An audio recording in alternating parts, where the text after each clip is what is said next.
So I'm going to ask you 3 questions. Colleen's just going to ask you 4.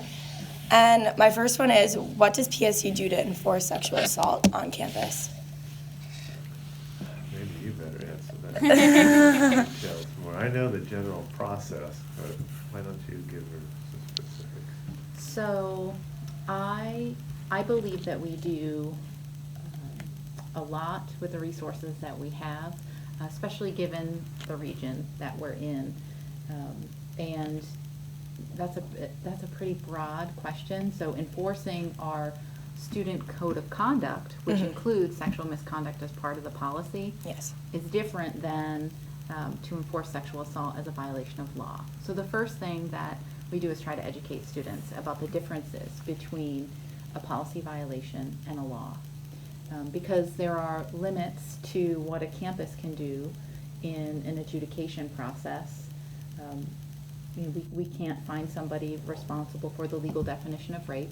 We can't create a decision that would require somebody to go to prison. But what we can do is work with students who bring forward concerns about their experiences, and first, do what we can to restore their educational environment. So looking at what happened to them, what do they need to be able to return to the classroom,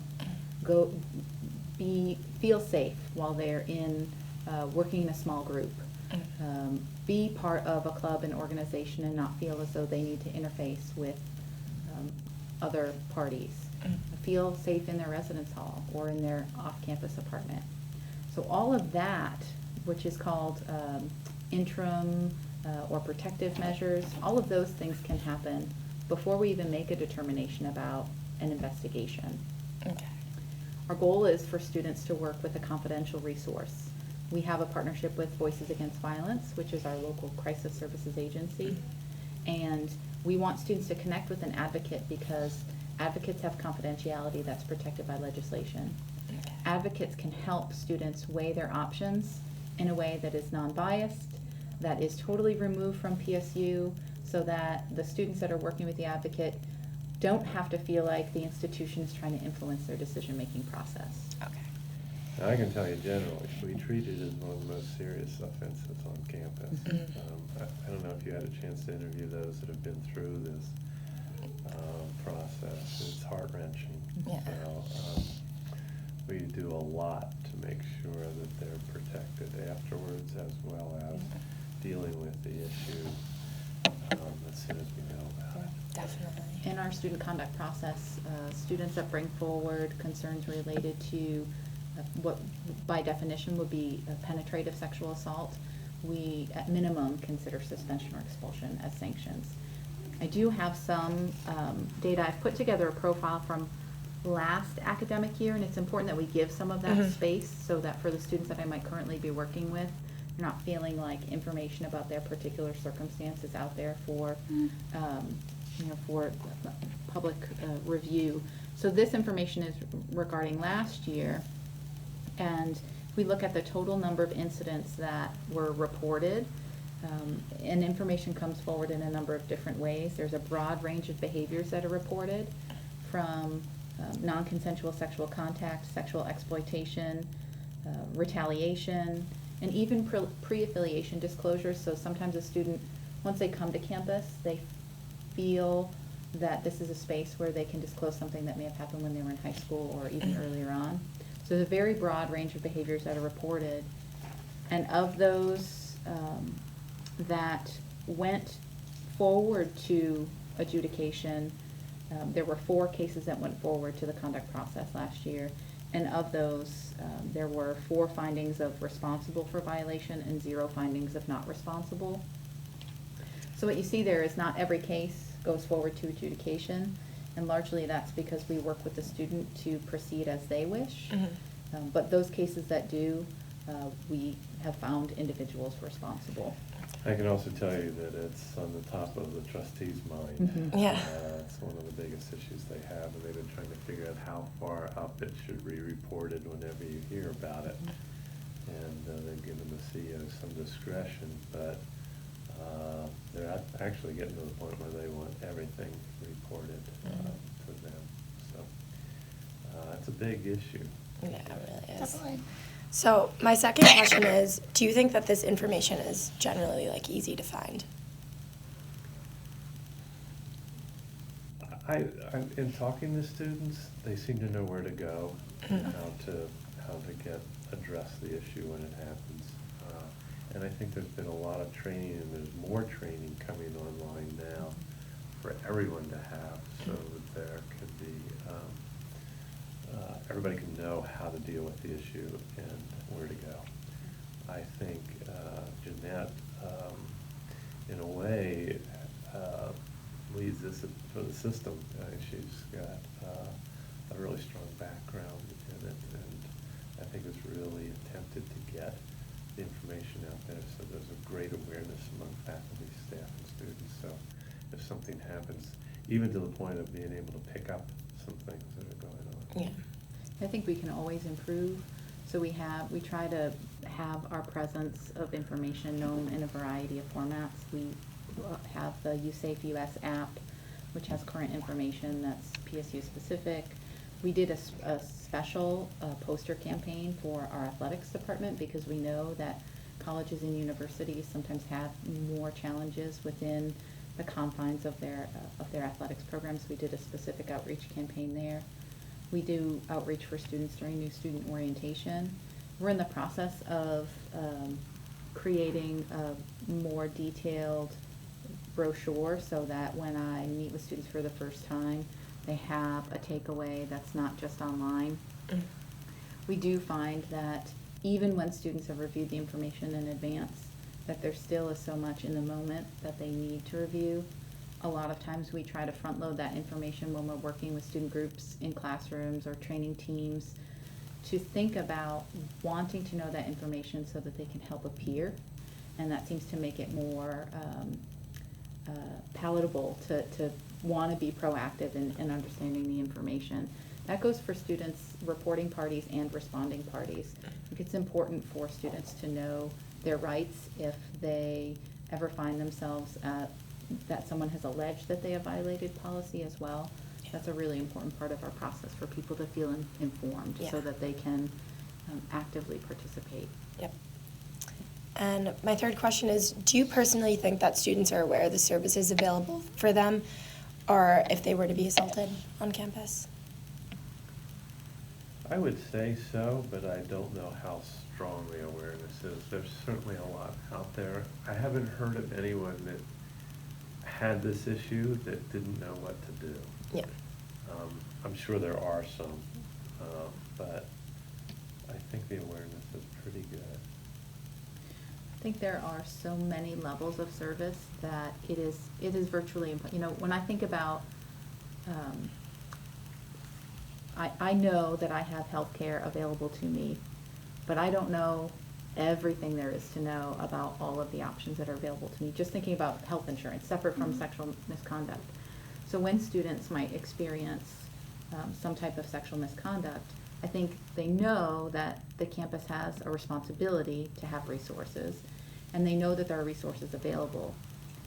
But the specifics of those, you know, the degree to which services are available at the hospital, the degree to which the Victims' Compensation Fund, which is funded by the state of New Hampshire, can assist, those are details that people rarely know about in advance. And you have this double issue because there's not as much interest until you actually deal with the situation. Yeah. But what we really do try to do is get as much information out as possible, so at least people know there's a place to go. Mm-hmm. And that's where working with an advocate is so very important, because the advocates do this work every single day. And the advocates have already established relationships with the different resources that students would be working with.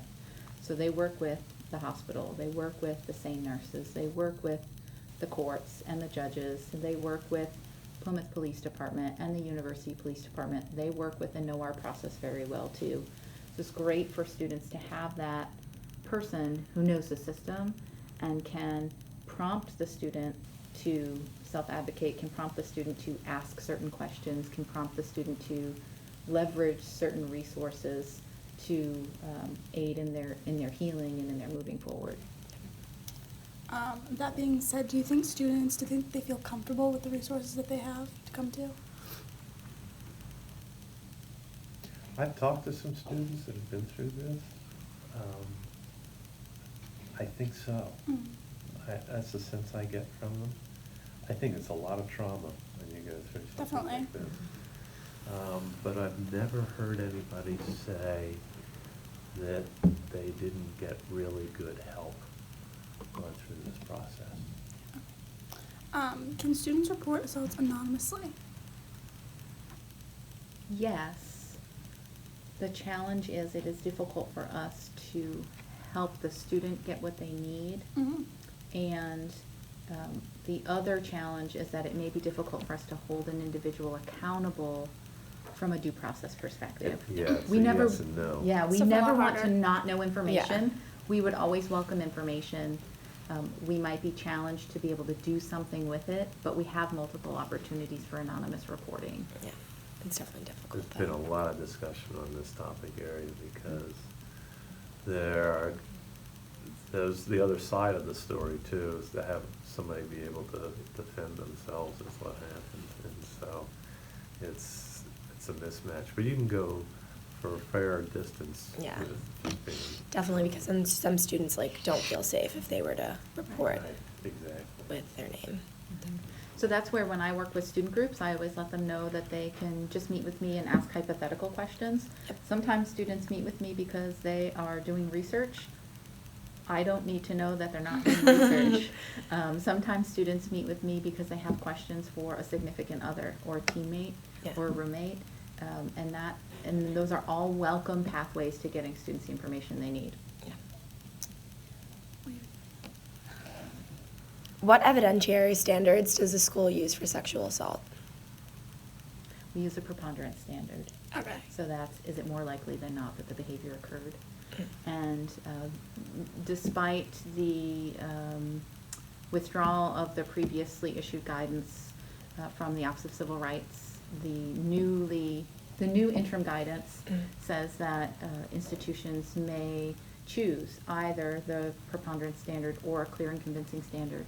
Our entire student conduct process is based on a preponderance standard. And the reason why is because we believe that the purpose of the conduct process is to restore the educational environment and aid in student success and get them connected to the educational sanctions that they might need. The minute we start deviating and having one type of behavior be at a higher standard, we're creating a system that could be misinterpreted as the courts. And we are not trying to hold people accountable for violations of law. Yep. And last question is, do you think that PSU can do something more to build awareness on campus? I think we always can do Yeah. that. Always, always building. And I I would would say, agree. yeah, I would say, I would think about more as in better, so quality as opposed to quantity. There's a tipping point between when the number of initiatives you're doing becomes not as effective as if you do a few things really, really well. And so that's what we want to continue to nurture our MOU with Voices. And every time we do that, we increase their presence in our classrooms and partnerships with different projects. We want to continue to support Save All as a student organization that's growing because the voice of the students is really effective in helping students understand. We want to keep doing our work with athletics, and every year we get better. And in fact, some of our upper class student athletes, they know my presentation in and out, so next year we evolve. Yeah. And they'll be leading some of the conversation, and we'll be able to then dig deeper and do some scenario work with our new incoming athletes. So I think it's about doing better, maybe not. Yeah, no, I know what you mean.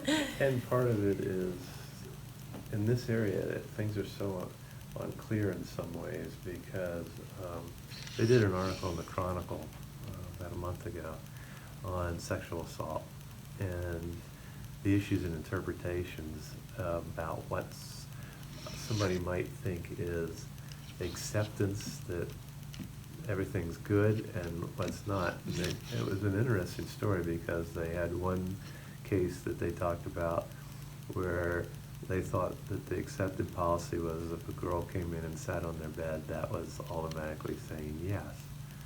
And Yeah. yeah, and part of it is education that no, that's not Not. the case, Yeah. and to be very explicit about that. And I think that's part that we can always do more, because there's a lot of misunderstanding about what this means and how you can get yourself into a situation where both can feel like the wrong thing happened. And so it's, I think that's, if I were to think where there's more work to do, it's communicating what exactly it means when somebody says yes, no. And no. And it doesn't mean they're in a drunken state, it doesn't mean that there's something that they have done in movements that suggest that. It means actually a conversation back and forth that Yep. says yes. This is- Yeah, I mean, in some ways, it's about consent education and teaching people how to engage in a sexual encounter, which seems really strange for us to even be in a space where that Yeah. needs to be part of the educational experience for college students. Yeah. I wish that students were coming to campus with more of that having been provided to them in high school. Yeah.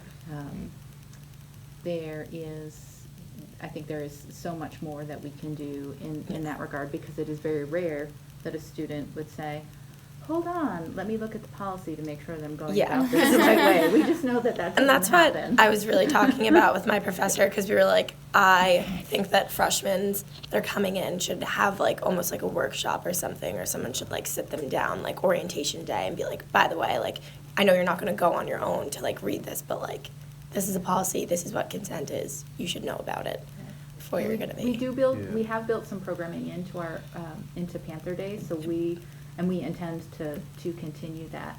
I did an interview with one of your classmates, and Yep. we were talking about, there's, I think, a responsibility for us to also look at renewing that message when students are in their upper class years, because some of the risks change. Oftentimes we think of first year students are at greatest risk. When I work with upper class students, the circumstances are different. It's someone that they've known for a really long time. Yeah. It's not someone that they've just met. And so there's room for us to always continue the conversation. Yeah. One of the things we've been thinking about as we move forward to allowing fraternities and sororities to be recognized is treating this as more of a global thing, so that we actually put in place across athletic groups, clubs, those types of organizations, to get that message out. And also, we've been building up that, for students who are just coming in, we've been building up what they get engaged in before they come here, and I think we're actually moving to several days of this now, and there's actually two parts to what we're trying to do. So, yeah, I think we're trying to, there's, as Jeanette said, there's always room for improvement, but where I see the biggest challenge sometimes, I think we're doing pretty well in creating an environment where individuals feel like they can come and talk about things. I'm not sure if we really, I think we can do more in the discussion about this process, and if you're involved with someone sexually, the steps you need to take if you're going to do that, and that's just healthy for all of us. Sounds good.